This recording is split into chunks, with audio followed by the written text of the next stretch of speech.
Македонски медиа сервис mms.mk. Моја општина.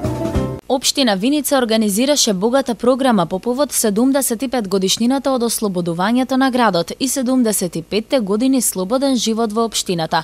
Програмата почна во понеделникот на 26 август, а заврши во неделата на 1 септември. Во понеделникот во манастирот Свети Ѓорги во Блатец беше отворена првата ликовна колонија Свети Ѓорги. Во средата и во Блатец беше одбележана 75 годишнината од ослободувањето на тоа виничко село и некогаш општински центар, а вечерта во сината сала во Виница имаше проекција на анимираниот филм за деца "Неверојатна приказна за Джиновската круша".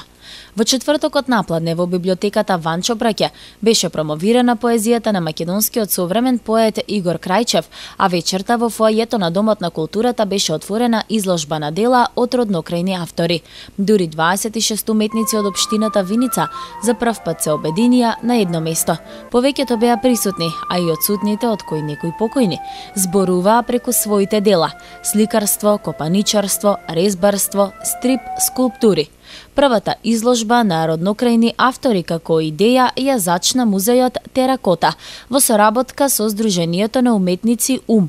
Дел од ова екипа роднокрајни автори што го водат УМ заедно со општина Виница и Домот на културата Тошо Арсов ја организираа и првата ликовна колонија Свети Ѓорги, која ќе биде традиционална, а создадените 26 дела од 18 автори веќе се изложени во галеријата Венеција. На 30 август, денот на ослободувањето на Виница, Правин се положи свежо цвеќе пред спомен бистата на народниот херој Кирил Михајловски Груица, кој, како што истакна Тодор Димитров, секретар на Виничката боречка организација, ја имал главната командна улога во 4-та македонска бригада што ја ослободила Виница. Подоцна тој винички генерал дал придонес и за развојот на виничкото стопанство, а во 1946 година бил председател на македонската државна делегација што учествувала во пренесувањето на моштите на големиот македонски револуционер Гоце Делчев од Софија во Скопје. Виничка општина учествуваше во војната со 950 борци, од кои 140 жртви. 4-та македонска бригада, формирана на планината Плачковица, на 30 август 1944 година во раните утрински часови врши напад на Виница. Од Виница бугарските полицајци бегаат кон Кочани, бригадата пристига на плоштадот пред општинската зграда, каде доаѓаат голем број граѓани, пред кои за ослободувањето говор држи генералот Груица, а граѓаните ослободувањето го одбележуваат со целодневна музика, песни и ора.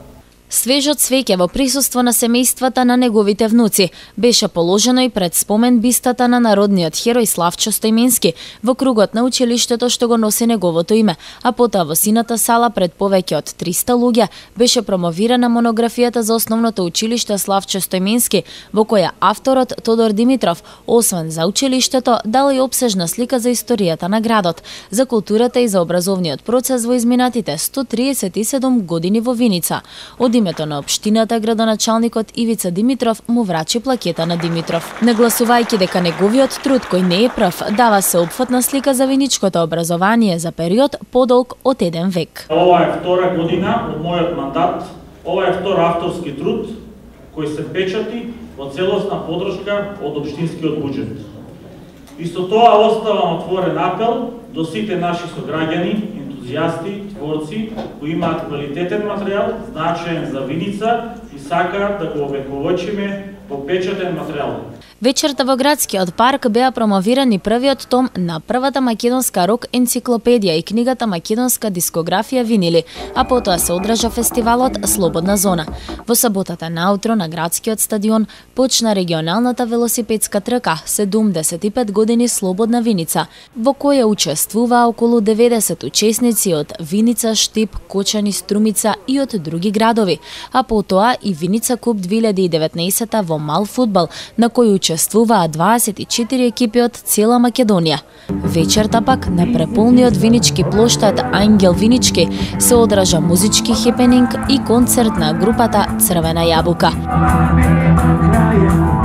Во неделата се одржа атрактивната меѓународна трка Чупино Трейл, на која настапија околу 150 надпреварувачи.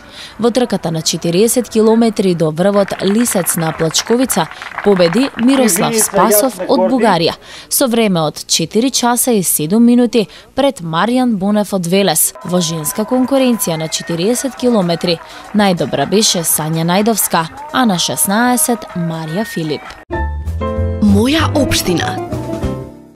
Македонски медиа сервис.